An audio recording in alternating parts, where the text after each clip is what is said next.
네, 하나님 말씀 보시겠습니다. 오늘 함께 보실 하나님의 말씀은 디모데전서 1장 8절에서 11절까지의 말씀입니다. 디모데전서 1장 8절에서 11절, 신약성경 337페이지에 있습니다. 제가 봉독해 드리겠습니다.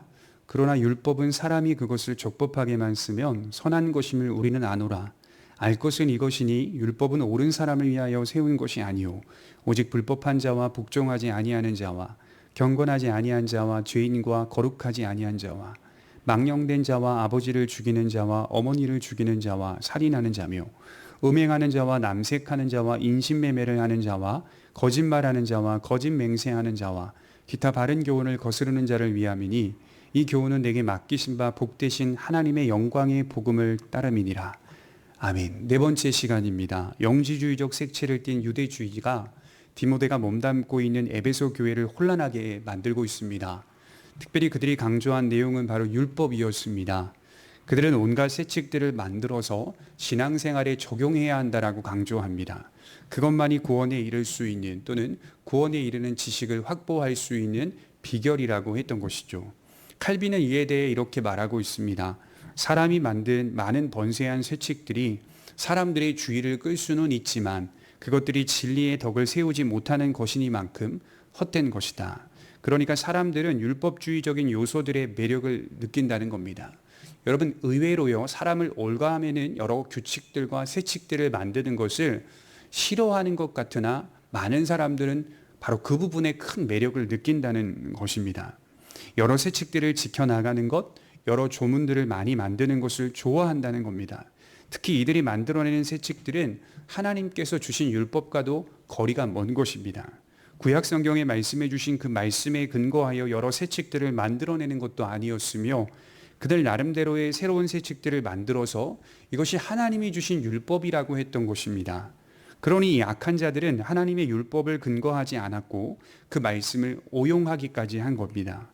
그래서 바울은 이 주제에 대해 이렇게 말씀하고 있습니다. 율법을 올바르게 사용해야 한다. 하나님의 율법을 올바르게 해석하고 사용할 때만 하나님의 영광과 복음을 이해할 수 있다는 것입니다. 우리 8절을 한번 볼까요? 그러나 율법은 사람이 그것을 적법하게만 쓰면 선한 것임을 우리는 아노라. 율법을 적법하게만 쓰면 올바로 이해하고 바로 해석하며 바로 사용한다면 그것이 하나님이 주신 것, 선한 것인 줄 알게 된다는 뜻이죠.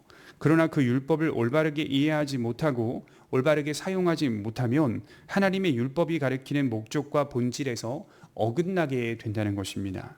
마치 율법을 통해서 구원을 얻을 수 있다고 하는 자세와 태도를 비판하는 것입니다. 그것은 분명히 선한 자세와 태도가 아니라 악한 자세와 태도라는 겁니다. 율법이 주어진 목적이 무엇입니까? 우리 9절에 보시면 알 것은 이것이니 율법은 옳은 사람을 위하여 세운 것이 아니요. 여러분, 율법은 옳은 사람을 위하여 주어진 게 아닙니다. 율법을 통하여 죄가 드러나고 우리 모두가 옳지 않은 존재임을 깨닫게 된다는 것입니다. 상식적으로 생각해 볼까요? 만일 우리가 옳은 사람들이라면 우리 모두에게 무슨 법이 필요하겠습니까? 어떤 분이 누구를 가리켜 이렇게 말씀하시는 걸 제가 보았어요. 저 사람은 법 없이도 살 사람이야. 이 말의 뜻이 무엇입니까? 이 말은 법 없이도 살 사람이 선한 사람이라는 것을 강조하기 위함인 겁니다. 그만큼 저 사람은 저 사람과 비교해 봤을 때 선한 사람이다 라고 하는 것을 강조하기 위함인 것이죠. 그러나 세상에서 쓰이는 그 말도 사실은 틀린 말이죠. 우리 모두는 다 죄인이기 때문에 모두가 다 불완전한 사람이라는 것을 인식해야 한다는 것이죠. 다만 그 정도에 있어서 저 사람은 저 사람보다 좀 더 높은 차원의 도덕성을 가진 자라는 뜻입니다. 이처럼 율법은 우리 모두가 불법한 자라는 사실을 더욱 확연히 분명하게 드러내주고 있습니다. 여기서 옳은 사람이라고 하는 단어는 어떤 의미로 쓰이고 있는지 좀 생각해 봐야 해요. 지금 바울이 말하는 옳은 사람이란 율법을 필요로 하지 않는 자를 뜻합니다. 율법을 필요로 하지 않는 자가 있을까요? 사실은 없습니다. 모두가 다 율법을 필요로 해요. 누구든지 필요합니다. 그러나 지금 바울은 율법을 필요로 하지 않는 자들이 있다는 것을 강조하고 있어요. 이것은 아마도 지금 부딪히고 있는 에베소 교회 안에 있는 율법주의적인 신앙과 복음적 신앙에 대해 그 차이를 가르치기 위함이라고 볼 수 있습니다. 옳은 사람이란 율법과 무관하게 아무런 상관없이 의를 입은 사람을 가리킵니다. 그리스도의 공로로 하나님의 의를 얻은 자들이 있으니 그들이 진정 구원에 이르는 신앙이라고 하는 것이죠.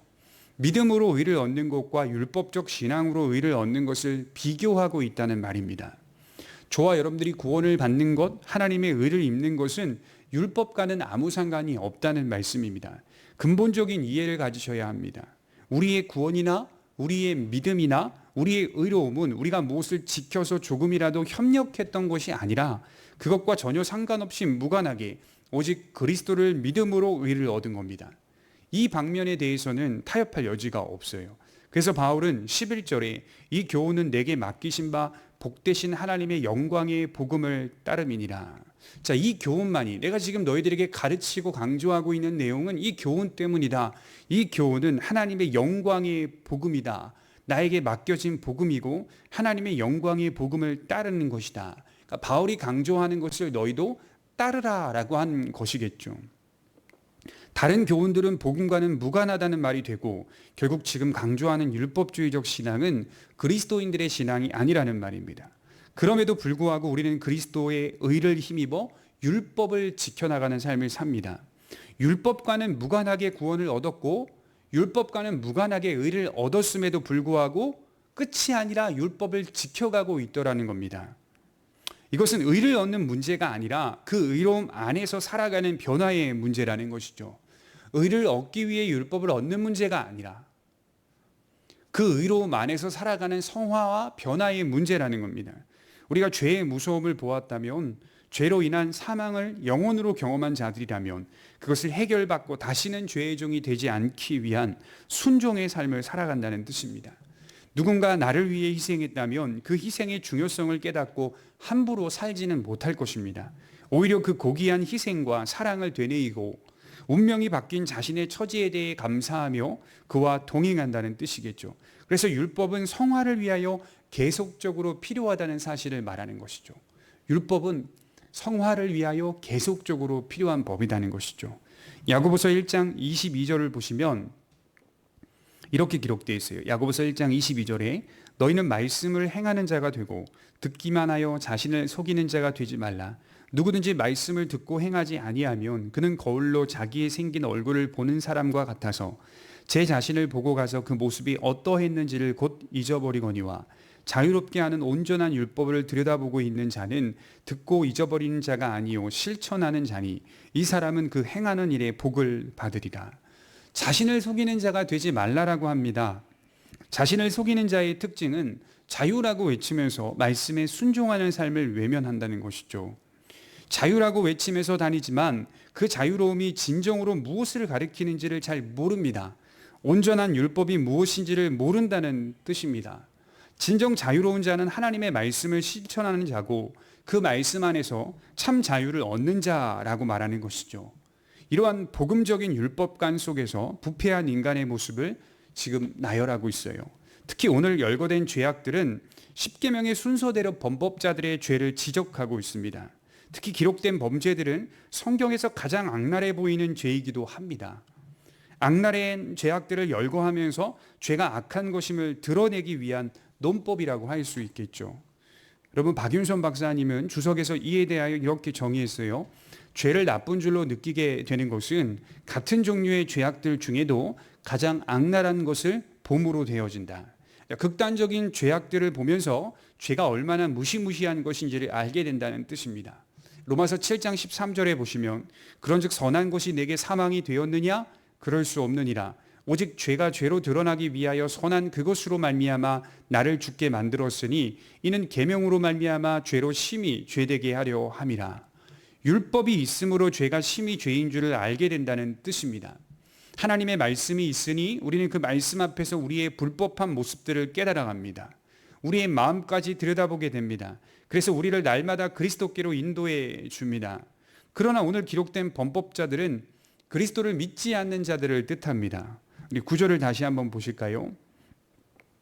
알 것은 이것이니 율법은 옳은 사람을 위하여 세운 것이 아니요 오직 불법한 자와 복종하지 아니하는 자와 경건하지 아니한 자와 죄인과 거룩하지 아니한 자와 망령된 자와 아버지를 죽이는 자와 어머니를 죽이는 자와 살인하는 자며, 자, 불법한 자와 복종하지 아니하는 자, 경건하지 아니한 자, 죄인. 이 네 가지의 죄악, 이 모습은 그리스도를 믿지 않는 사람을 가리키는 명칭들이라고 볼 수가 있어요. 그리고 이어서 나오는 거룩하지 아니한 자와 망령된 자는 십계명의 순서대로 죄를 지적한다라고 볼 수가 있습니다. 거룩하지 아니하는 자와 망령된 자는 십계명의 순서 가운데 어떤 계명을 어기는 것입니까? 바로 1계명부터 4계명까지의 죄악을 표현한다고 볼 수가 있어요. 거룩하지 아니한 자, 망령된 자, 쉬운 말로 하나님께 대한 것을 지적하고 있어요. 그들은 하나님 앞에서 거룩하지 않습니다. 그들은 하나님께 망령된 자들입니다. 하나님의 이름을 사악한 목적으로 사용합니다. 우상을 숭배하지 말라라는 계명은 십계명 제1계명과 2계명에 기록되어 있죠. 여호와의 이름을 망령되게 부르지 말라라고 하는 계명은 십계명 제3계명, 안식일을 기억하여 거룩히 지키라 십계명 제4계명, 이 모든 계명 4개의 계명을 범한 죄인들이라는 뜻입니다. 그리고 이어서 나오는 9절부터 10절의 말씀은 아버지를 죽이는 자와 어머니를 죽이는 자와 살인하는 자며 음행하는 자와 남색하는 자와 인신매매를 하는 자와 거짓말하는 자와 거짓 맹세하는 자와 기타 바른 교훈을 거스르는 자를 위함이니. 그리고 나오는 그 다음에 나오는 죄악들, 열거된 죄악들은 5계명에서 10계명의 죄악들을 의미하는 것이죠. 9절에 아버지를 죽이는 자와 어머니를 죽이는 자는 10계명 제5계명 내 부모를 공경하라 라는 말씀을 어기는 것이고, 그리고 살인하는 자는 제6계명 살인하지 말라라고 하는 그 계명을 어기는 것입니다. 또 음행하는 자와 남색하는 자는 제7계명 간음하지 말라라는 계명을 어기는 것입니다. 나아가 인신매매나 거짓말하는 자, 거짓 맹세하는 자는 8계명부터 10계명의 말씀과 관련되어 있습니다. 바울이 의도한 것은 무엇일까요? 누구든지 율법의 문자에서 해방될 수 없다는 사실을 강조하기 위함입니다. 나열된 죄악들 속에 걸리지 않는 사람이 있을까요? 없다는 거예요. 다 이 죄악들 속에, 이 계명 속에 걸려 있다는 거예요. 아무리 율법주의를 추구해도 10계명을 온전히 지킨다는 것은 불가능하다는 사실을 강조하기 위함입니다. 한 예로 요한일서 3장 15절에 보시면 그 형제를 미워하는 자마다 살인하는 자니 살인하는 자마다 영생이 그 속에 거하지 아니하는 것을 너희가 아는 바라. 자, 직접적인 살인을 하지 않아도 그 형제를 미워하는 자마다 살인하는 자다, 이렇게 정의하고 있어요. 그렇다면 모든 사람이 십계명을 지키기란 어려운 겁니다. 나아가 우리 주님은 마태복음 5장 27절에 간음하지 말라라는 계명을 꺼내시면서 음욕을 품고 여자를 보는 자마다 마음의 힘이 가늠하였다. 마음의 힘이 가늠하였다, 이렇게 지적하고 있어요. 이처럼 십계명은 단지 표면적인 차원이 아님을 알게 됩니다. 그래서 바울은 이러한 속박에서 벗어나기 위한 길은 율법과는 무관하게 예수 그리스도의 대속을 믿는 길 외에는 없다라고 하고 있어요. 너희가 아무리 영지주의적 색채를 띤 유대주의를 강조하여도 그 길로는 구원에 이르는 지식을 얻을 수 없다는 겁니다. 오직 예수 그리스도 외에는 없다는 겁니다. 이 사실을 전하는 것이 바울에게 맡겨진 복음의 중심 요소라고 하는 거예요. 바울은 로마서 10장 4절에 그리스도는 모든 믿는 자에게 의를 이루기 위하여 율법의 마침이 되시니라, 이렇게 말씀하고 있어요. 의를 이루기 위하여 율법의 마침이 되는 건 오직 그리스도 외에는 없다는 거예요. 율법의 완성, 율법의 마침은 예수님이지 영지주의적 색채를 띤 유대주의가 아니래요. 많은 번세한 세칙들을 만들어서 인간들을 올가매는 여러 규칙들이 아니라는 거예요. 율법의 마침, 율법이 가리키는 방향은, 율법을 온전히 완성시킬 수 있는 방향은, 그 본질은 예수 그리스도라고 말하는 겁니다. 그리고 이러한 믿음을 가진 자는 성령의 인도하심을 받는 자요, 성령의 인도하심은 율법 아래에 있지 않게 한다라고 말씀합니다. 갈라디아서 5장 18절에 너희가 만일 성령의 인도하시는 바가 되면 율법 아래에 있지 아니하리라. 저와 여러분들이 분명히 하셔야 될 것은 우리는 율법 아래에 놓인 사람이 아닙니다. 법 아래에 있는 사람들이 아닙니다. 율법과는 상관없습니다. 율법과는 무관합니다. 율법 없이도 아무렇게나 살아도 된다는 뜻이 아니라 근본적으로 우리는 율법과는 무관한 의를 얻은 자예요. 그리스도께서 의를 주신 자들입니다. 그래서 우리는 율법 아래에 놓이지 않습니다. 예수님을 믿는 것, 성령님이 임하시는 것과 맥을 같이 합니다. 믿음을 가졌다는 건 다른 말로 성령이 내 안에 변화를 일으키셨다는 뜻이고 성령님이 임하셨다는 말입니다. 이것은 율법 아래에 있지 않게 하신다는 거예요. 성령님은 우리 안에서 동행하시면서 우리를 율법이 아닌 복음적 신앙으로 인도해 가십니다. 그리고 우리를 거룩하게 변화시켜 가십니다. 이런 기독교의 신앙의 핵심을 기준으로 하여 풍성하게 우리는 배워가야 할 것입니다. 기도하겠습니다. 존귀하신 하나님 아버지, 모든 인간이 율법 아래에 놓였으나 그럼에도 불구하고 율법 아래에 놓인 자들이 있다는 사실을 보게 하시니 감사합니다. 그것은 율법과는 무관한 길이고 율법과는 아무 상관없는 오직 주님이 친히 내신 길임을 깨닫게 하시니 감사합니다. 그럼에도 불구하고 율법의 마침이 되셨다는 것은 율법을 온전케 하시고 율법을 완성케 하셨다는 뜻은 우리가 하나님의 의를 힘입어 하나님의 말씀에 따라 순종하는 삶으로 나아가야 한다는 사실을 깨닫게 하시기 위함임을 믿습니다.